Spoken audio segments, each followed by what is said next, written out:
우리 인생에서 아주 중요한 또 행복한 순간들은 오랜 시간이 가도 그 순간의 느낌 하나, 바람결 하나 다 생생하게 생각이 납니다.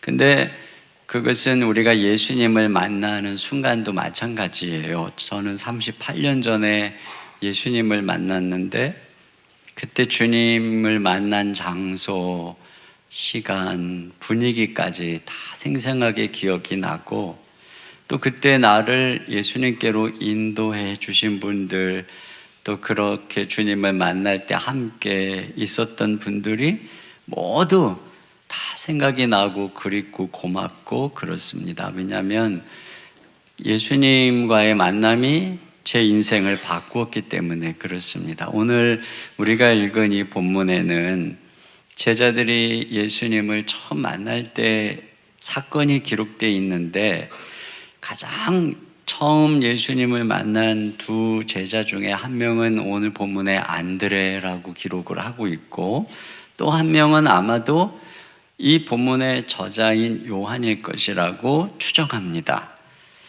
이 복음서 요한복음을 기록할 때 연대가 대략 AD 90년경으로 추산한다면 이때의 요한의 나이는 한 90세 정도 될 때입니다.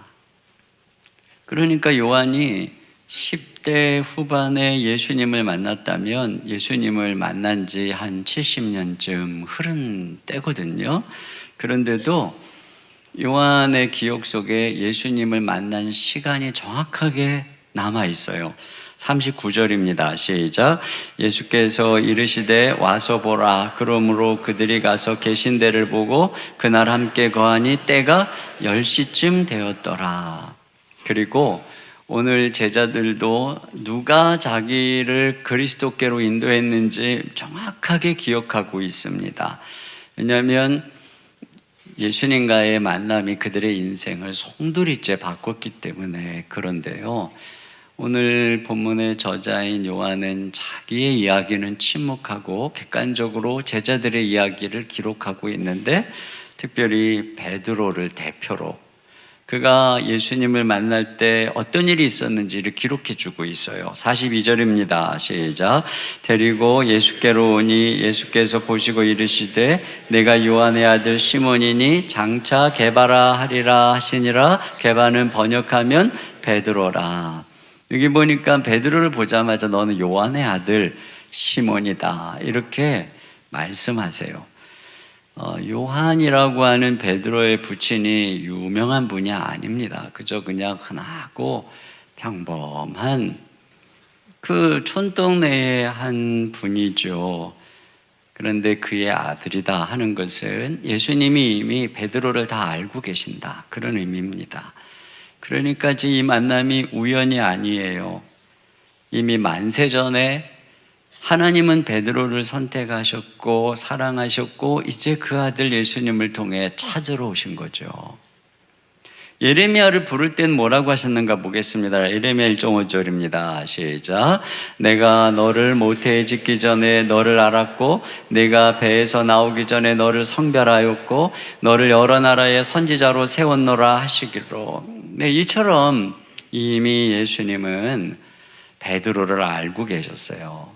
근데 여러분, 이것이 베드로 인생에는 정말 대단한 거예요.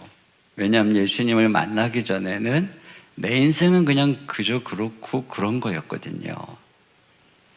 제가 20살에 예수님을 만났을 때 나의 이름을 불러주시고 내가 너를 안다고 말씀하실 때, 그때 가난한 집안, 유명하지 않은 아버지 아들이라는 환경 속에서 초라한 자화상에 갇혀있던 내가 드디어 그 열등감의 껍질을 깨고 나오기 시작했습니다. 만세 전부터 하나님이 나를 택정하셨다는 바로 그 선택 안에서 내가 얼마나 소중한 존재인가를 발견했을 때 얼음창처럼 차갑게 얼어붙었던 내 마음에 따뜻한 바람이 불기 시작했고, 상처와 어둠을 녹이는 뜨거운 기쁨의 눈물이 흐르기 시작했습니다. 내가 너를 안다는 바로 이 주님의 말씀 속에서 비로소 우리는 우리 자신을 알게 되고 발견하게 되는 것이지요.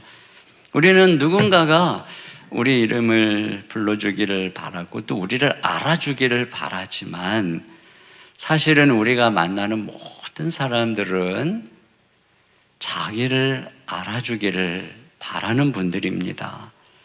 이렇게 온통 우리 주변에는 자기만 생각하고 자기를 입증하려는 연약한 인간들의 세상이기 때문에 어디도 진정한 나를 깨워줄 사람은 없어요. 정말로 우리를 알아주는 분은 단 한 분, 예수님을 만날 때에만 우리는 비로소 우리가 누구인지 나를 알게 되는 것이죠. 여기 안드레가 마지막에 어떻게 죽었는지 전해 내려오는 이야기로는 그리스의 아가야 지방에서 십자가에서 순교했다고 합니다. 그런데 그가 남긴 마지막 기도문이 이것입니다. 오 그리스도 예수시여 나를 받아주소서. 내가 본 주님, 내가 사랑한 주님, 주님 안에서 나는 내가 되었나이다. 나는 내가 되었나이다. 만세 전에 나를 택정하시고 나를 지으시고 나를 아시는 주님을 만날 때 비로소 우리는 우리를 찾는 거예요. 그러니까 예수님과의 만남은 너무나도 위대하고 기억에 생생한 만남이죠. 또 예수님은 시몬에게 장차 내 이름을 게바라 할 것이라고 말씀하세요. 여기 게바라하는 것은 헬라어로는 베드로, 반석이라는 의미입니다. 그러니까 변덕 많고 불안정한 시몬이 아주 든든한 반석이 될 것이다 라고 말씀을 하시는데 또 이제 성경 뒤에 가보면 이 반석 위에 내가 내 교회를 세우리라 이렇게 말씀하시죠. 베드로에 의해서 교회가 세워지고 또 그를 비롯한 사도들이 교회에 초속이 됩니다. 정말 놀라운 부름이 있죠. 근데 이것은 결코 베드로 안에 가능성을 말씀하시는 의미가 아닙니다. 아브라함을 통해서 내가 너로 큰 민족을 이루겠다고 말씀하실 때 그것은 아브라함 안에 있는 가능성을 말씀하시는 게 아니에요. 내가 너를 그렇게 만들겠다는 말씀이죠. 가능성으로 치면은 아브라함과 그의 아내 사라는 점점 늙어서 결국은 아이를 잉태할 수 없는 불가능한 가능성 제로의 몸이 되어버렸습니다. 만약에 이 가능성으로 생각한다면 갈릴리 어부 베드로가 오늘날 이렇게 대단한 교회의 반석이요 또한 위대한 인물이 될 확률은 가능성 제로입니다. 우리가 예수님을 만나면 우리 안에 무슨 잠재력이 개발되는 수준의 만남이 아니라 우리 안에 가능성이 제로인 그런 놀라운 일이 일어나는 것이죠. 여러분 우리가 구원받는 것부터 그렇습니다. 우리 죄악된 인생이 의롭게 되는 것, 죄를 사함받아서 성령님이 내 안에 내주하시는 것, 우리가 하나님 아버지께 기도할 수 있게 되는 것, 이게 모두가 다 내 힘으로는 가능성 제로의 일들이죠. 우리가 죄를 이기고 승리하는 것, 나 같은 고집쟁이가 다른 사람을 이해하고 용서하고 사랑하는 일, 죄와 불성실로 망가진 내 인생이 완전히 고쳐져서 새로운 창조적인 인생으로 살아가게 되는 이 모든 것들은 내 죄악된 인생으로서는 가능성 제로의 일들입니다. 또 부활해서 주님과 함께 하늘 보좌 우편에서 영원토록 왕노릇하는 것 전혀 우리 안에 있는 가능성의 얘기가 아니죠. 저 개인적으로는 그 어떤 선생님도 알아주지 않던 요즘 애들 말로 치면은 찌질이 같던 제 인생이 이렇게 여러분들 앞에서 설교를 하는 이런 일도 제 안에 가능성으로 보면 가능성 제로의 일이 지금 벌어지고 있는 것입니다. 바로 이렇게 예수님을 만나면 우리 가운데 불가능하다고 생각하는 일, 가능성 제로의 일들이 일어나는 그런 위대한 만남이 바로 우리 예수님과의 만남인 줄로 믿습니다. 그러니까 예수님과의 만남이 수십 년이 지나도 그때의 시간이 또 그때의 나를 예수님께로 인도했던 사람들 또 그들과 나눴던 모든 대화 하나가 생생하게 다 기억이 나는 것이죠. 저의 친구 중에는 이제 목사님이 된 분들이 여러분들이 있는데, 그 중에 이제 아주 오랜만에 대학 1학년 때부터 같은 과 친구였지만, 아주 오랫동안 이제 연락이 없다가 한 수십 년 만에 최근 이제 교제를 하게 된 목사님이 계세요. 근데 이제 그분이 저를 만나면 하시는 말씀이 뭐냐면, 이노야 진짜 고맙다. 이노야 진짜 고맙다. 그때 네가 나를 CCC로 인도해 준 게 너무너무 고맙다. 이제 그러는 거예요. 그런데 만날 때마다 그러는 거예요. 만날 때마다. 그리고 다른 사람들하고 만나도 말이죠.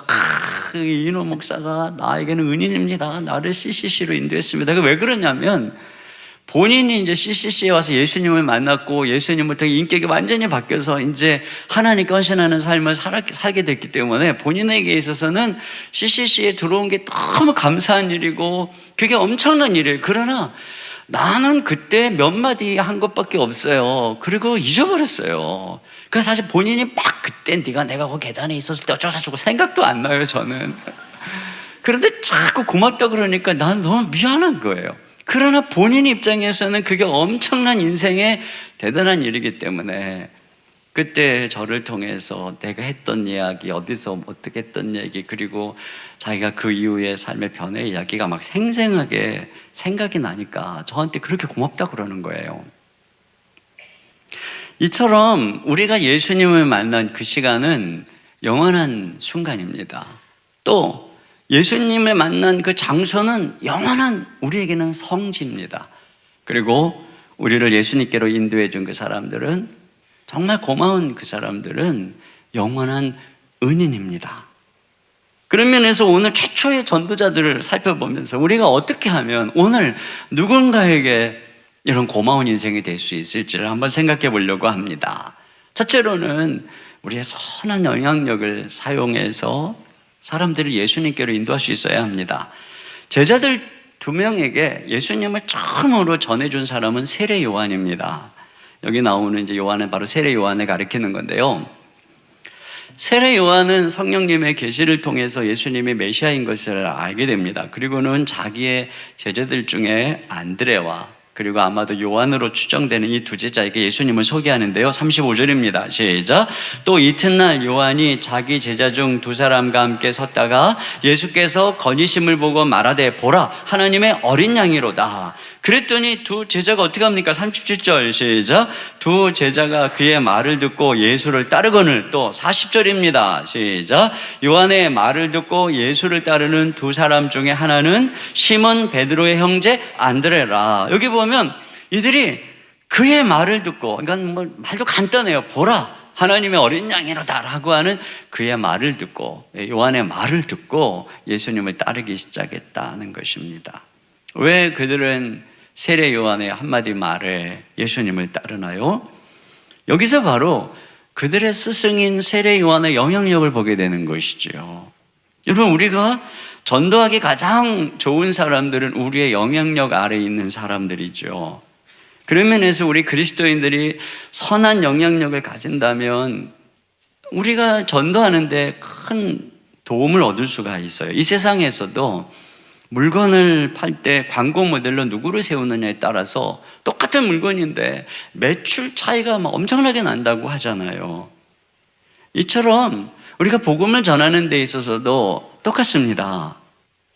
사실 우리 그리스도인들에게는 유명한 연예인보다는 복음을 잘 전해주시는 목사님들이 더 의미가 있죠. 하지만 믿지 않는 분들에게 있어서는 목사님들의 그런 영적인 가치를 모르기 때문에 오히려 그들의 눈에 보이는 건 세상적인 영향력입니다. 그래서 벌써 교회 주변의 이 현수막을 보고 와, 금메달리스트 왕년의 그 양영자 선수 그분이 오신다고, 또 이영표 선수가 온다고 막 이런 소문들이 이 주변에 막 회자되고 나도 한번 가볼까 이런 분위기가 그런 관심을 표하는 분들이 있습니다. 이처럼 우리가 세상에서 누군가에게 대해서 가진 선한 영향력은 복음을 전하는 데 큰 도구가 되죠. 물론 이것이 무슨 엄청나게 유명하거나 또는 큰 명성을 가져야만 가능한 것은 아닙니다.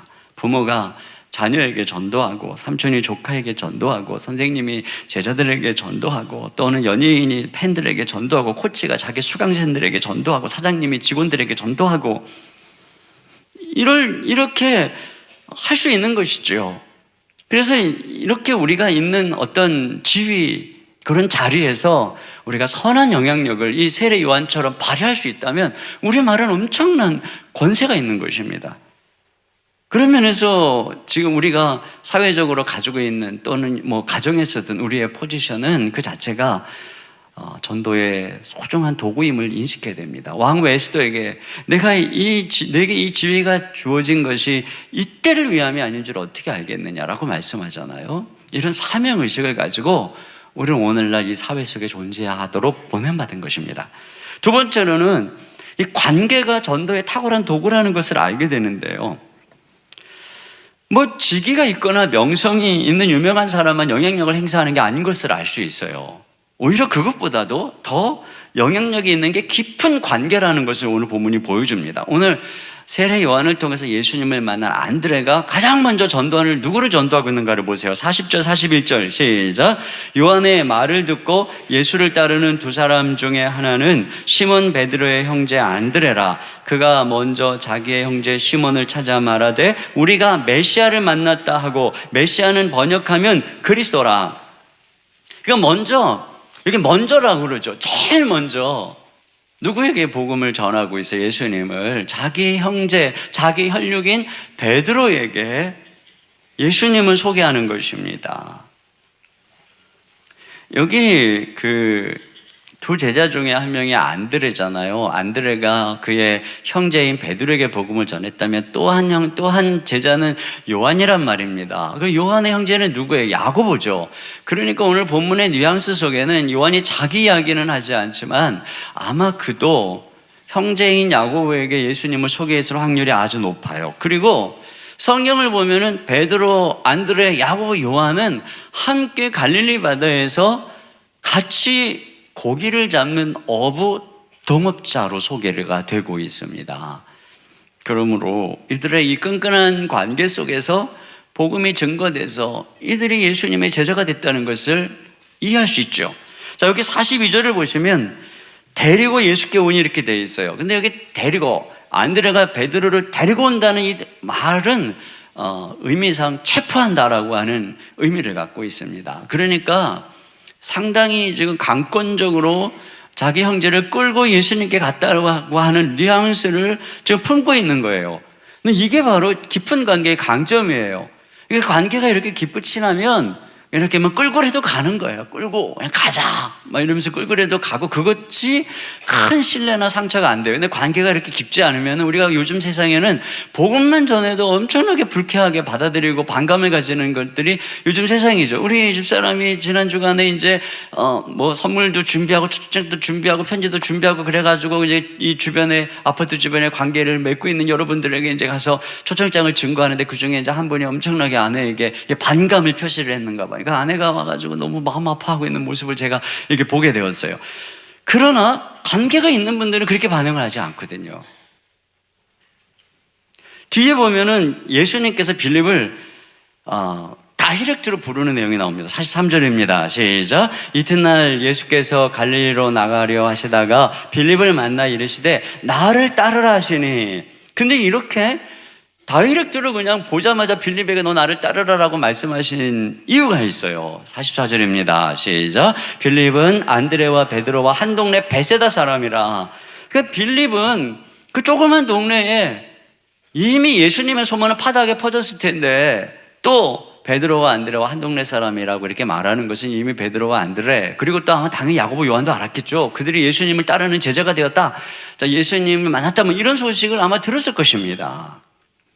그러니까 그러한 관계를 기반으로, 여러분 보통 우리도요, 남편이 교회를 안 나가도 우리 집사람이 더 사랑에게 나간다, 우리 애들이 더 사랑에게 나간다, 그러면 그 남편은 어느덧 더 사랑에게와 친숙해지고 우호적인 관계가 되거든요. 마찬가지예요. 이 관계가 이렇게 중요한 것이에요. 그렇게 해서 예수님을 만난 빌립이 이번에는 누구를 전도하냐면 나다나엘을 전도하거든요. 45절입니다. 시작. 빌립이 나다나엘을 찾아 이르되 모세가 율법에 기록하였고 여러 선지자가 기록한 그 일을 우리가 만났으니 요셉의 아들 나사렛 예수니라. 벌써 이 빌립은 앞에 안드레가 전도하는 거 달라요. 우리가 메시아를 만났다 이렇게 전도하는 거하고 다르게 지금 길잖아요. 율법에 기록하고 여러 선지자가 기록한 그 일을 우리가 만났다 이러면서 나다나엘에게 설명하는 거 보면 이 두 사람이 상당히 좀 생각이 깊은 사람이라는 걸 알 수 있어요. 그러니까 나다나엘이 어떻게 반응합니까? 나다나엘이 이르되 나사렛에서 무슨 선한 것이 날 수 있느냐? 나사렛에서 무슨 선한 것이 날 수 있느냐? 그러니까 나사렛이라고 하는 동네에 대해서 성경이 언급한 적이 없어, 이런 의미도 있을 것이고, 그런 촌땡리에서 무슨 인물이 나겠어, 이런 회의적인 태도를 보이고 있어요. 그럼에도 불구하고 빌립이 뭐라 그러냐? 그 다음 뭐라 그래요? 보세요. 빌립이 와서 이르되 와서 보라 하니라. 예, 상대가 이렇게 회의적인데도 와봐 그런 거죠. 그러니까 어떻게 됐어요? 47절에 예수께서 나다나엘이 자기에게 오는 것을 보시고 여기서도 자기에게 끌려오는 거죠.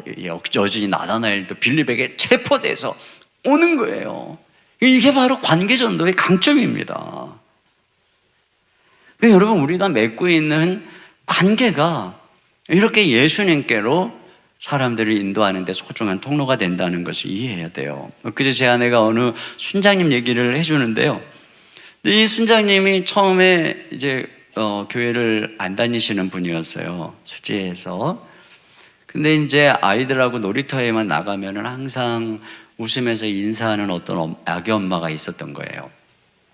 그리고 반갑게 이야기도 잘하고, 놀이터에 있다 보니까 엄마들하고 더 친구가 되고 그렇게 된 거죠. 그렇게 참 인상 좋은 분이다 하고 호감을 가지고 있었는데, 어느 날 이제 집으로 초대를 해서 식사 같이 하죠. 그랬더니 갔더니 거기에 또 놀이터에서 자주 보던 다른 엄마들도 있는 거예요. 그리고 그 엄마들이 자기를 너무 이렇게 환영해 주더라는 것입니다. 그래서 이제 그 모임에 가서 늘 자기 환영해 주고 하니까 모임에 참석을 했는데, 이제 지금 알고 보니까 그게 바로 다락방이었다는 거예요. 근데 자기가 그 다락방을 무려 1년 동안 교회를 안 다니면서 다락방만 나갔대요. 그러다가 그분들 다 친하니까 결국은 교회도 나오게 되고 훈련도 받게 되고 지금은 이제 순장이 되었다, 이런 말씀을 하는 거예요. 여기 보세요. 관계, 우리 주변의 관계가 전도의 기초가 되는 거예요. 이렇게 막 전도하라고 그러면 평소에 관계 좀 잘 쌓아놓을 걸, 이런 생각 막 들잖아요. 그러니까 지금부터 그렇게 하는 거예요. 관계. 그래서 엘리베이터에서 만나면 인사도 잘하고 말도 먼저 걸고 이렇게 자꾸 하는 거예요. 그러면 다 우리에 대해서 좋은 인상을 가지게 되는 것입니다. 우리가 예수님께서 이웃을 사랑하라고 명령하신 이 대계명, 이것을 잘 순종하면 그것이 땅끝까지 복음을 증거하라는 지상 명령의 밑받침이 되는 것입니다. 안드레는 사실 성경에 별로 이렇게 기록이 없어요. 그러나 안드레의 위대함은 베드로처럼 한 번에 막 5,000명, 3,000명을 회개시키는 위대한 사람을 전도했다는 데 있는 것이죠. 여러분, 우리가 우리 자신이 베드로와 같이 위대한 전도자가 될 수 없을 수도 있어요. 그러나 우리는 안드레처럼 그렇게 위대한 복음을 증거하는 어떤 한 사람을 전도할 수 있는 것입니다. 세 번째로 우리가 여기서 보게 되는 것은 이 비슷한 사람들끼리 서로 전도를 잘할 수 있다는 것이에요. 여기 보면 요한과 안드레가 예수님을 믿고, 안드레가 베드로에게, 그리고 아마도 요한이 야고보에게 복음을 전했을 확률이 높습니다. 근데 이들이 형제잖아요. 이제 베드로와 안드레 형제고, 또 요한과 야고보가 형제고, 그리고 또 이들이 어부 동역자라고 그랬잖아요. 그러니까 이들이 서로 영향을 미치는 거예요. 그런데 또 여기 나오는 이 빌립과 나다나엘이 비슷해요. 아까도 제가 말씀드렸지만 벌써 이게 전도할 때 이게 말도 길고 이 내용을 보면은 뭔가 좀 두 사람의 성향이 다르다는 걸 알 수 있어요. 여기 먼저 언급된 베드로, 안드레, 야고보, 요한은 제자 12제자의 첫 번째 그룹에 속합니다. 베드로, 안드레, 야고보, 요한 첫 번째 그룹입니다. 그런데 두 번째 그룹의 첫째가 빌립이고, 이 나다나엘은 바돌로메일 거라고 많은 학자들이 얘기합니다. 그러니까 이 두 사람은 두 번째 그룹이 시작되는 사람이죠. 빌립과 바돌로메, 도마와 마테. 이렇게 이 두 번째 그룹은요, 첫 번째 그룹하고는 성향이 좀 달라요. 두 번째 그룹의 이 도마 같은 경우 우리가 알잖아요. 예수님, 내가 부활하신 예수님 직접 보기 전에는, 만져보기 전에는 못 믿겠다. 의심이 많았다고 하죠. 또 마태는 직업이 세리였습니다. 그러니까 돈을 다루는 사람이기 때문에 상당히 계산적이고 분석적인 사람일 거라는 생각을 할 수가 있어요. 빌립 같은 경우에도 예수님 오병이어 사건에 이런 얘기 했잖아요. 요한복음 6장 7절입니다. 시작. 빌립이 대답하되 각 사람으로 조금씩 받게 할지라도 200데나리온의 떡이 부족하리이다. 이 사람도 이렇게 계산이 먼저 돌아가는 사람인 것을 알 수 있어요. 나다나엘도 마찬가지예요. 빌립이 전도하니까 반응이 나사렛에서 무슨 선한 게 나오겠느냐라고 이렇게 굉장히 의심을 먼저 하고 회의적인 이런 것을 보게 되지 않습니까? 그런데 바로 이렇게 비슷한 성향의 사람들끼리 서로 영향을 주고 전도가 이루어지고 있는 것을 보게 되는 것입니다. 만약에 나다나엘을 베드로가 전도했다면 실패했을 확률이 되게 높다고 생각해요. 왜냐하면 베드로는 나다나엘하고 좀 달라요. 그래서 이게 지금 이 생각보다는 말이 막 앞서고 행동이 앞서는 사람입니다. 그러면 나다나엘 같이 이렇게 신중한 사람은 베드로 같이 덜렁덜렁거리고 막 행동이 앞서고 막 앞뒤가 안 맞고 그러면은 되게 좀 신뢰가 안 간다 이렇게 생각하기 쉽거든요. 그러나 빌립은 자기하고 비슷해요. 빌립은 평소에 이 친분이 있는 거죠. 비슷해요. 그러면 이런 사람의 말을 신뢰하게 되는 것이죠. 마찬가지예요. 우리도 우리와 비슷한 사람들을 신뢰하는 것입니다. 제가 한번 질문해 볼게요. 원숭이하고 펜더곰하고 바나나가 있어요. 원숭이, 펜더곰, 바나나 이 세 개 중에 관련 있는 두 가지를 꼽으라고 하면 자, 원숭이하고 뭘 꼽겠어요? 바나나죠. 네, 우리 동양적 사고를 하는 사람들의 90%는 원숭이하고 바나나를 꼽습니다. 그런데 서양적인 사고를 하는 사람들의 대다수는 원숭이하고 펜더검을 꼽는다 그래요. 왜? 우리는 공동체적이고 관계중심적인 사고와 관점을 가졌기 때문에 어떤 관련성이 있는가 하는 데 초점을 두죠. 그러나 서양 사람들은 보다 더 합리적인 사고 또는 개인적인 사고에 더 익숙하기 때문에 그들은 이 개통학적인, 그래서 원숭이 동물, 펜더검 동물, 바나나 과일, 그러니까 관련성이 없다. 그래서 이 두 이걸 꼽는다는 거예요. 그러니까 이렇게 관점이 달라요. 근데 우리는 관점이 비슷한 사람들을 잘 이해하는 거예요. 그리고 또 서로에게 영향을 미치게 되는 거죠. 그러니까 전도도 이렇게 비슷한 관점을 가지고 또는 비슷한 생각을 가진 사람들끼리 전도가 잘 이루어지고 우리 교회도요, 저하고 비슷한 분들이 더 많이 오는 거예요. 그러니까 부부 중에 한 분은 나하고 비슷할 확률이 높은 거죠.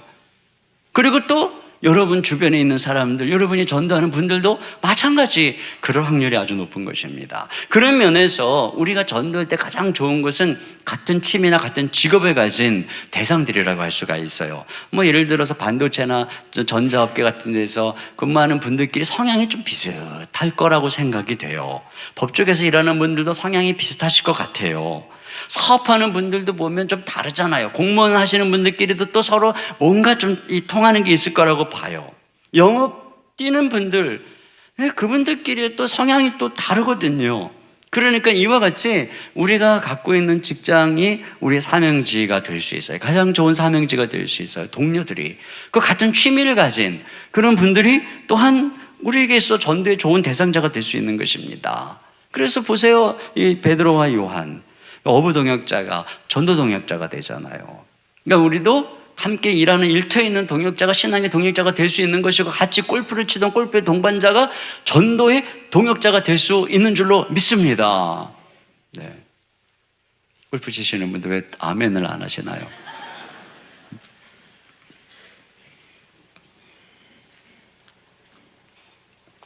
그 다음은 예수님의 전도 모습인데요. 예수님의 전도 모습에 두 가지 특징이 있어요. 하나는 예수님이 정죄와 비난이 아니고 사랑과 칭찬으로 전도하신다는 것입니다. 베드로한테도 그렇게 접근을 하셨는데 나다나엘에게도 그래요. 나다나엘은 더군다나 예수님에게 반감을 가졌던 사람, 약간 무시했던 사람입니다. 나사렛에서 무슨 선한 게 나겠느냐. 누군가가 나를 무시했다라고 생각이 되면은 내가 이렇게 반응이 차갑게 나가기가 쉽거든요. 근데 예수님은 나다나엘을 보자마자 이렇게 말합니다. 47절입니다. 시작. 예수께서 나다나엘이 자기에게 오는 것을 보시고 그를 가리켜 이르시되 보라, 이는 참으로 이스라엘 사람이라 그 속에 간사한 것이 없도다. 왜 이렇게 칭찬을 했는가가 이제 그 다음에 있어요. 나를 어떻게 아느냐고 하니까, 자, 그 다음에 읽습니다. 시작. 빌립이 너를 부르기 전에 내가 무화과 나무 아래에 있을 때에 보았노라. 무화과 나무 아래에 있을 때에 보았다, 이렇게 말씀을 하고 계세요. 근데 무화과 나무 아래서 그러면 도대체 나다나엘이 무엇을 했길래 주님이 그를 간사한 것이 없는 사람이라고 칭찬을 했을까요? 여기에 대해서 많은 성경학자들은 이 무화과 나무가 우리나라의 느티나무처럼 이렇게 가지를 들이고 있어서 이스라엘 사람들은 그 아래서 쉬기도 하고 또 같이 앉아서 있기도 하고 또 한적한 곳에 있는 무화과 나무 아래서는 경건한 사람들이 율법을 묵상하기도 하고 기도하기도 하고 그렇게 많이 사용했다고 합니다. 그러므로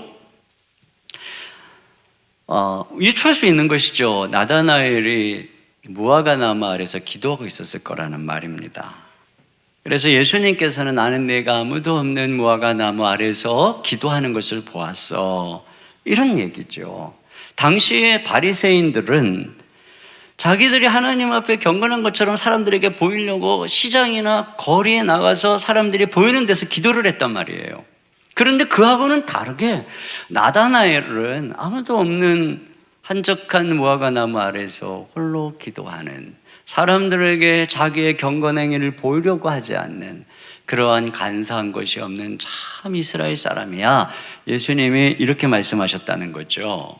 그런데 이것도 예수님께서 지나가다가 보신 게 아니고 예수님의 신적인 통찰로 그렇게 지금 보고 말씀을 한 거예요. 그렇기 때문에 나다나엘이 당신 하나님의 아들입니다, 그리고 당신은 이스라엘의 왕입니다, 이렇게 고백을 한 것이죠.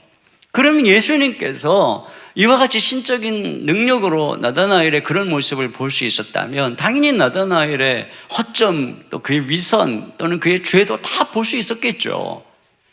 그렇다면 나사렛에서 뭔 선한 게 나겠느냐라고 은근 경멸하고 무시하는 그를 향해서 그냥 한번 일침을 놓는 그러한 지적을 하실 수도 있어요. 그러나 예수님께서는 나다나엘의 그 좋은 점을 칭찬하고 있는 것을 보게 됩니다. 여러분, 이게 이제 예수님이 전도하시는 모습을 우리가 유심히 생각하면서 우리 오해를 한 가지 좀 풀 게 있어요. 우리는 예수님이 사람들의 폐부를 찔러보기 때문에 전도 대상자들을 앞에 두고 예수님이 강사라면 그들의 죄를 다 지적하고 회하라, 이렇게 말씀했을 것 같거든요. 그런데 예수님이 하신 전도를 보면 그렇지 않다는 것을 알게 됩니다. 예수님께서는 오히려 그들을 향한 큰 은혜와 사랑과 용서를 베푸시며 사랑으로 접근하고 있는 경우들이 훨씬 많다는 것을 알 수 있어요. 베드로가 주님 앞에 나는 죄인으로서 고백하게 된 것도 예수님이 너 죄인이야 하고 막 죄를 드러내서가 아니잖아요. 두 배에 가득하게 고기를 잡는 만선의 축복을 경험하니까 그 앞에서 그냥 엎드러지거든요. 삭개오 같은 경우에도 그냥 자기 같은 죄인의 집에 들어오면 수근거림을 당할 수 있음에도 불구하고 예수님이 그의 집에 가서 같이 세리들과 먹고 마실 때, 그럴 때 삭개오가 내 재산의 절반을 팔아서 또 누군가에게 도둑질한 게 있으면 4배나 갚겠다고 회개를 하잖아요. 이처럼 예수님께서는 이렇게 먼저 사랑으로 용서로 다가가고 있다는 것을 우리가 기억해야 합니다. 이 깡패는 자기가 가진 것이 없으니까 어떤 처녀가 마음에 들면 협박하거나 또는 뭐 힘으로 사랑을 얻어내려고 하겠죠. 그러나 매력이 있는 왕자는 그렇게 할 필요가 없어요. 자기 아름다움을 그대로 아름다움으로 나가면 그 마음을 얻겠죠. 마귀는 우리의 마음을 얻기 위해서 아마 때때로는 천사처럼, 광명의 천사처럼 가장도 하지만 결국은 본색을 드러내서 너 무슨 죄를 지었지? 이렇게 우리를 협박해서 끌고 가는 것이 마귀입니다. 그러나 예수님은 충분히 아름다운 분이시기 때문에 그 아름다우신 예수님, 그분 앞에 나가면 그냥 저절로 우리의 추함, 저절로 우리 안에 있는 죄를 깨닫고 고백하고 그분의 그 아름다움 앞에 무릎을 꿇게 되는 것이죠. 예수님께서 우리에게 다가오는 방식은 이런 거예요. 한번 가만히 생각해 보세요. 예수님이 언제 여러분을 협박했어요? 협박할 필요가 없다니까요. 협박하는 것들은 다 뭔가 없어서 그런 거예요. 만약에 누군가가 굉장히 무슨 예언의 은사가 있는데 신통방통한 듯 여러분의 과거를 맞추고 막 죄를 갖다가 맞춰가지고 여러분을 끌고 가려고 한다면 그 사람 필시 귀신에게 쓰인 것이에요. 절대로 성령께서 그렇게 하시지 않습니다.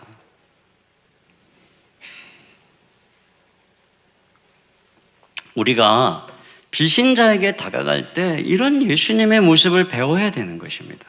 또 주님께서는 그의 선한 행동을 인정하시면서 전도의 발판으로 삼고 있는 것을 알 수 있어요. 51절입니다. 시작.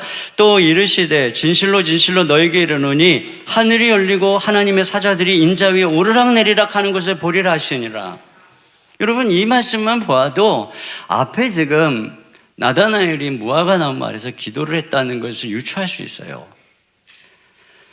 자, 지금 뭐라 그래요? 지금 예수님께서는 야곱이 베델에 누워서 꾸었던 꿈, 그 꿈에서 뭘 봤어요? 하늘이 열리고 사닥다리가 하늘부터 땅에 연결되었고 거기로 천사가 오르락내리락 하는 것을 야곱이 보았단 말입니다. 그런데 이제 예수님 뭐라 그러시는 거예요? 하늘이 열리고 천사가 인자 위로 천사가 오르락내리락 하는 것을 보리라, 이렇게 말씀하고 있는 것입니다. 왜 이야기를 하겠습니까? 내가 네가 기도하는 것을 보았다. 그러나 그가 기도할 때 하늘은 닫혀 있습니다. 왜? 그는 죄인이기 때문에. 그리고 그 죄인인 그로 하여금 절대로 율법이 그로 하여금 하나님께로 이끌어주지 못하기 때문에 그의 기도는 하나님께 상달되고 천사가 그의 기도를 가지고 올라가고 또 응답을 가져내려는 일이 일어나고 있지 않은 것입니다. 그러나 이제 예수님으로 말미암아 네 안에 하늘이 열릴 것이다. 그리고 나로 말미암아 하늘과 땅이 연결돼서 네가 하는 기도가 하나님께 도달되고 하나님의 응답이 너에게 순간순간 이루어지는 그런 놀라운 은혜가 일어나게 될 것이라고 말씀하고 있는 것입니다. 그러니까 이것이 주님의 전도법이에요. 그의 종교적인 경건을 칭찬하면서 그러나 그것을 진짜로 이루어주고 성취해 줄 사람이 바로 나다, 예수님이라고 소개하고 있는 것이죠. 그런 면에서 우리가 이 세상 사람들의 선행과 업적에 대해서 함부로 정죄하면 안 됩니다. 예수님을 알지 못하는 분들 가운데도 참 의롭고 나름대로 선하고 정직하게 살려고 애쓰는 분들이 많이 계세요. 우리는 그런 분들의 그 진실함을 예수님처럼 칭찬하고 인정하고 그것을 소중한 이 대화의 통로로 삼아야 합니다. 그분들이 이 세상에 비신자들이 가지고 있는 여러 가치 중에 기독교와 공존할 수 있는 여러 가치들이 많잖아요. 정직이라든가 근면이라든가 리더십이라든가 순수함이라든가 또 땀과 노력이라든가 이런 것들을 우리가 인정해주고 그리고 그것을 접촉으로 삼아서 오늘 예수님처럼 그를 주님께로 이끄는 이러한 일들을 우리가 해야 하는 것이에요. 근데 이런 일을 잘하는 것이 천주교가 잘하는 것 같아요. 근데 그에 반해서 우리 기독교는 이런 부분에서 실패하고 있어요. 그래서 어느새 함부로 세상 사람들을 정죄하고, 그래서 그들이 보는 기독교인들은 되게 무례하고 거칠고 또 가볍고.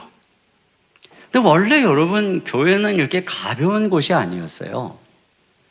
우리가 이 성경을 보세요. 성경이 어디가 가벼워요? 우리가 성경을 보면 볼수록 그 깊이, 그리고 그 고결한 가치, 그리고 그 넓은 세계관, 이 성경을 알면 알수록 내가 얼마나 성경을 모르는가를 깨닫게 될 수밖에 없는 것이 성경의 깊이입니다. 그러니까 이 성경은 우리를 정말 깊이 있는 사람으로 만들어주는 거거든요. 그런데 너무 교회가 가벼워졌어요. 너무 천박해졌어요. 이게 저는 한국 부흥운동의 이 음과 양이라고 생각해요. 한편에서는 부흥사들을 통해서 교회들이, 많은 사람들이 주께로 나오는 부흥이 일어났는지 모르겠지만, 다른 한편에서는 너무 천박해진 거예요. 여러분, 요즘에 우리 아이들, 중학교, 고등학교 다니는 아이들이 학교에서 읽으라고 하는 독서 과제의 책을 한번 부모님들이 보셔야 돼요. 굉장히 깊이 있고 수준 있는 책들을 봅니다. 인문학적으로 그런 책을 보면서 아이들의 생각이 굉장히 깊어지고, 그런 면에서 요즘을 살아가고 있는 현대인들은 예수님의 제자들의 첫 번째 그룹보다는 두 번째 그룹에 있는 사람들하고 굉장히 비슷하다고 저는 생각을 해요. 그런데 그들이 볼 때 우리는 너무 무례하고 가볍고, 그러면 이 세상이 자꾸 교회에 대해서 문을 닫는 거예요. 자꾸 문이 닫히는 거예요. 오늘 예수님이 나다나엘에게 어떻게 접근을 했는지 우리가 깊이 좀 생각해 봐야 돼요. 그리고 이 두 번째 그룹에 있는 사람들 같은 경우에는 이게 막 생각이 깊고 의심이 많고 막 따지고 이러기 때문에 결단하고 믿는 데는 오래 걸리지만, 일단 믿으면 그 믿음이 굉장합니다. 이 두 번째 그룹하고 또 비슷한 사람이 좀 바울이라고 생각하거든요. 근데 베드로는 그냥 막 앞으로 돌진하고 말 먼저 하고, 그러다가 뭐 실수하고 이러지만, 그래서 안디옥 교회 가서도 선교하러 갔다가 외식해가지고 기껏 그 사람도 상처나 주고. 근데 바울은 딱 예수님 믿고 나서 말씀 연구하고 그것으로 딱 마음에 기초를 가지니까 그냥 전 세계를 다니면서 어떤 그 핍박이 있어도 꿋꿋하게 끝까지 이 기독교의 체계를 딱 세우잖아요. 마태 같은 경우에 마태복음을 기록했는데, 이 마태복음을 보면 마태복음의 기가 막힌 구조, 그리고 이 구약의 이 그 성경하고 너무나 그 밀접한 연관성 속에서 마태가 얼마나 성경에 해박하고 깊이가 있는 사람인가를 마태복음에서 알 수 있게 되거든요. 도마 같은 경우에 그렇게 의심이 많은 도마가 일설에 의하면 가장 멀리 인도까지 복음을 전하러 가서 거기서 순교했다, 이렇게 말하잖아요. 그러니까 의심이 강한 사람들은 또 결국은 이렇게 믿음으로 예수님을 믿기 시작하면 좀 늦었지만 남다르게 믿는 거예요. 그래서 우리 교회도요, 막 20년, 30년 만에 예수님을 믿은 진짜 의심하는 남편들이 딱 예수님을 믿고 나서 그 주님을 알아가고 훈련하고, 그게 열심히 말이에요. 다른 사람은 10년은 걸려야 되는 거 1년 만에 다 해내는 분들을 봅니다. 우리 교회에 39세의 한 형제가 있어요. 아직 결혼을 안 해가지고 삼청년부에 있는데, 이제 박사과정을 하면서 또 벤처 회사의 대표로 있어요. 근데 미래 에너지에 아주 중요한 원천 기술을 가지고 있는 아주 유망한 회사입니다. 근데 이 형제가 기독교에 대해서 아주 비판적인 형제였습니다. 철저한 무신론자로서 신은 인간의 필요에 의해서 만들어졌다. 신을 믿는 사람들은 나약하고 비이성적인 사람들이다. 그래서 이제 우리 교회 다니는 그의 이제 친구가 전도를 하면 계속 진화론을 얘기하면서 창조론을 비판하고, 오히려 이제 자기를 전도하는 친구에게 너는 내가 볼 때 머리도 좋고 이성적이고 논리적이고 합리적인 친구인데 어떻게 하다가 그렇게 광신적인 비이성적 단체에 빠지게 되었냐 이러면서 오히려 막 비난을 하고 공격을 했다고 합니다. 그런데도 이제 친구가 그를 사랑하는 마음으로 꾸준히 전도를 하니까 어느 순간에 이런 마음이 들었대요. 이성적이고 똑똑한 친구가 계속 와보라고 권유한다면 한 번쯤 속는 셈 치고 가보는 것도 나쁘지는 않겠다. 혹시 내가 모르는 또 다른 세계 논리 에너지가 있다면 그것도 경험하고 배워보는 것도 나쁘지 않겠다. 이제 이런 생각을 하고 교회를 처음 따라왔다는 것이에요. 근데 교회를 처음 와서 이제 말씀을 듣다 보니까 야, 교회도 뭐 그렇게 나쁜 곳은 아니네. 또 때때로는 교회가 참 사람 냄새가 나서 좋다. 이런 긍정적인 이제 생각을 가지게 된 겁니다. 그래서 그냥 교양, 문화 정도로 교회 생활을 하는 건 뭐 나쁘진 않겠다 생각하고 친구를 따라서 교회를 매주 나오게 된 겁니다. 교회를 매주 나와서 이제 설교를 듣다 보니까 전에는 하지 않았던 생각을 하기 시작한 거예요. 자꾸 죄에 대해서 생각하게 되고, 죽음에 대해서 생각하게 되고, 죽음 이후에 대해서 생각하게 되고, 나 자신도 지금은 자신만만하지만 한계가 있는 존재라는 것을 생각하게 되고, 그러다 보니까는 인간의 어떤 진화론에 대해서도 그렇다면 뭔가 시작점이 있지 않을까, 그렇다면 뭔가 그 시작에 절대자가 있는 것은 아닐까, 이런 생각으로 머리가 막 복잡해지기 시작한 겁니다. 그걸 찾아보려고 혼자서 막 성경을 탐색하기 시작하고, 그러던 중에 이제 제가 어느 때 이제 창세기 강의를 했는데, 창세기 강의를 들으면서 이제 말씀이 이 형제 안에 들어온 거예요. 거기서 인간은 죽음을 피해갈 수 없는 존재이고 인간과 인류의 반복되는 불행과 비극은 죄의 문제라는 사실을 깨닫게 된 것이죠. 그런 순간에 그가 그동안 가지고 있던 이성의 틀이 완전히 깨지고 영적인 눈이 열리고, 그러다 보니까 이제 형제가 반대로 이제는 말씀에 훈련에 적극적으로, 그래서 그 짧은 시간 동안 훈련받고 제자 훈련받고, 그리고 지금은 이제 일부 예배 조명 봉사로 섬기고, 2000년 때서부터 리더로 세가족반 섬김으로 바나바로 섬기는데 지금은 3000년부터 이렇게 섬기고 있다는 것입니다. 그리고 이 회사 이름도 라이트 브릿지라 그래갖고 세상에 빛을, 하나님의 빛을 전달하는 브릿지가 되겠다, 이런 마음으로 그렇게 짓고져 사업을 하고 있다는 거죠. 근데 이 얘기를 들고 보면 이 형제가 그렇잖아요. 굉장히 회의적이지만 자기랑 비슷한, 그가 생각할 때 자기처럼 이성적이고 합리적이고 똑똑한 그 형제가 전도하니까 한번 가볼까? 그러다가 결국은 이 주님을 만나게 되는 것입니다. 이 세상 사람들이 미국 대통령 이름은 몰라도 코카콜라는 다 알잖아요. 뭐 러시아, 중국, 아프리카, 세계 어느 곳에도 코카콜라가 없는 곳은 거의 없어요. 그럼에도 불구하고 코카콜라는 계속 전 세계 언론과 방송 매체를 동원해서 연일 광고를 하고 있거든요. 그러니까 한 신문 기사가 코카콜라 본사를 찾아가서 물었대요. 코카콜라는 전 세계에 안 들어간 나라가 없고 코카콜라를 모르는 사람이 없는데 왜 그렇게 막대한 예산을 들여서 날마다 광고합니까? 그랬더니 답변이 이거예요. 네, 코카콜라는 전 세계에 안 들어간 나라가 없을 정도로 퍼져 있습니다. 코카콜라를 모르는 사람은 거의 없을 것입니다. 그러나 우리가 막대한 돈을 들여서 홍보하는 것은 지금도 코카콜라를 모르는 신생아들이 순간마다 태어나고 있기 때문이고, 코카콜라를 아는 사람들은 날마다 죽어가고 있기 때문입니다. 만약 코카콜라가 단 하루라도 한 달 혹은 1년 이상 광고를 하지 않는다면 코카콜라는 세상 사람들에게 금방 잊혀지게 될 것입니다. 와, 코카콜라를 갖고도 이런 생각을 하는데, 여러분, 그런데 이 일이 지금 우리가 일어나고 있는 것입니다.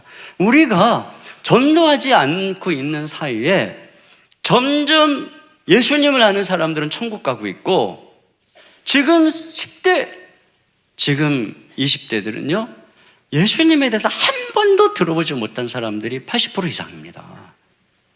우리 어렸을 때는 교회 한번 나가보죠. 지금은 교회라고 하는 것 자체를 나가보지 않은 아이들이 한 반에 80%, 90%예요.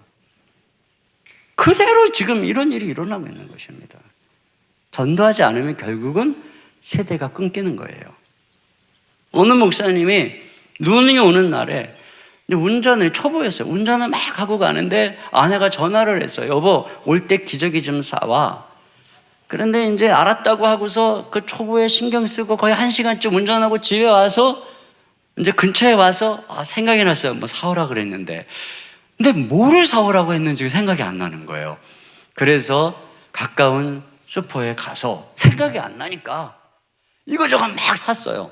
그래가지고 오렌지 주스도 사고 우유도 사고 과일도 사고 아이스크림도 사고 과자도 잔뜩 한 봉다리를 사가지고 집에 들어갔어요. 그러니까 아내가 이제 봉지를 딱 꺼내보니까 기저귀가 없는 거예요. 기저귀가. 옆에 기저귀. 이 남편은 잔뜩 사왔는데 아내 말대로. 근데 가장 중요한 게 없는 거예요. 그러면 욕먹는 거죠. 구박받는 거예요. 마찬가지입니다. 우리가 이 세상에서 열심히 주의 일을 하는데 하나님께서 넌 내가 시킨 심부름 전도라는 심부름 하고 왔어. 근데 딱 그것만 안 하고 왔다. 그러면 이제 그냥 여러분 엄청 구박받는 거예요. 우리 시간 같이 찬양 드렸으면 좋겠어요. 우리 행복 주제를 앞에 두고 우리 예수 믿으세요. 우리 찬양 같이 드렸으면 좋겠습니다. 당신은 지금 어디로 가나요? 발걸음 무겁게. 이 세상 어디 쉴 곳 있나요? 머물 곳 있나요? 예수 안에는 안식이 있어요. 평안이 넘쳐요. 십자가 보여 믿는 자마다 구원을 받아요. 우리 1절하고 2절만 같이 좀 부르도록 하겠습니다. 우리 박수 치면서 힘차게 찬양하겠습니다.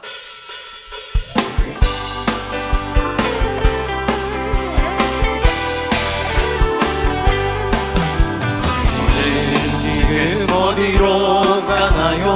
발걸음 무겁게. 이 세상 어디 쉴 곳 있나요? 머물 곳 있나요? 예수 안에는 안식이 있어요. 평안이 넘쳐요. 십자가 보혈 믿는 자마다 구원을 받아요. 예수 믿으세요. 예수 믿으세요. 예수 믿으세요. 예수 믿으세요. 예수 믿으세요. 당신은 오늘 누굴 만나나요? 위로받았나요? 이 세상 누가 나를 대신하여 목숨 버렸나요? 고통의 멍에 벗어버리세요. 예수 이름으로 마음 열고 주님 맞으세요. 기쁨이 넘쳐요. 예수 믿으세요. 예수 믿으세요. 예수 믿으세요. 예수 믿으세요. 예수 믿으세요. 예수 믿으세요. 예수 믿으세요. 예수 믿으세요. 예수 믿으세요. 예수 믿으세요. 다시 함께 기도하겠습니다. 하나님 아버지 감사합니다. 오늘 말씀을 통해서 우리가 구원받았을 때를 다시 한번 돌아보게 하시고 우리에게 얼마나 고마운 사람들이 있었는지 다시 생각나게 해주셔서 감사합니다. 그리고 오늘 우리도 누군가에게 세상에서 내가 누구인지 알지 못하며 어둠 속에 있는 그들에게 예수님을 소개하는 그 고마운 한 사람 되기를 간절히 소원합니다. 사랑하는 주님, 우리가 우리에게 주어진 영향력을 가지고 우리에게 주어진 권위를 가지고 우리의 직업과 우리의 취미와 우리의 삶의 현장에서 우리 주변에 있는 많은 사람들에게 복음을 전할 수 있도록 도와주시옵소서. 예수님처럼 회의와 또 비판과 비난을 하는 이 세대 사람들에게, 이 세대의 나다넬 같은 사람들에게 사랑으로 그들을 인정하고 그들에게 사랑과 용서의 빛을 비추며, 그래서 그것을 통해 그들과 대화하고 예수님을 증거할 줄 아는 그런 지혜와 사랑의 마음을 우리에게 허락하여 주시옵소서. 주님, 이번 돌아오는 주일 행복축제를 위해서 우리가 기도하고 있는 한 사람 한 사람의 심령을 주님이 찾아가 주셔서 만져주시고, 우리는 초청하고 우리는 그들에게 말했지만 이제 그들의 마음을 주장하시는 분은 우리 주님이신 줄로 믿사오니 하나님 아버지, 저들의 심령을 가난하게 하시고 겸손케 하시고 어떤 바쁜 일이 있어도 주님께 나올 수 있도록 그들의 마음을 주장하여 주시옵소서. 또한 짧은 시간이지만 우리에게 또 만날 사람들을 붙여주시고 예비해 주셔서 하나님 그들을 주님께로 초청할 때 이번 행복축제의 아름다운 결실을 맺을 수 있도록 도와주시옵소서. 이 시간 주님께 감사하며 귀한 예물 올려드리오니 하나님 아버지, 우리가 드리는 이 예물이 귀한 영혼들에게 주의 복음을 증거하는 통로로 아름답게 쓰여지도록 축복해 주시고, 또 드리는 가정 하나님께서 많은 것으로 맡기시고 싸울 것이 없도록 부으시고 저들을 복의 통로로 삼아 주시옵소서. 건강의 복을 허락하여 주시옵소서. 기도하고 꿈꾸는 것들을 이루어 주시옵소서. 자녀들을 축복해 주시고 입시를 앞에 두고 있는 아들, 딸들에게 지혜와 총명과 건강과 담대함을 허락하여 주시옵소서. 예수님 이름으로 기도하옵나이다. 아멘. 우리 하나님께 준비하신 헌금을 드리겠습니다.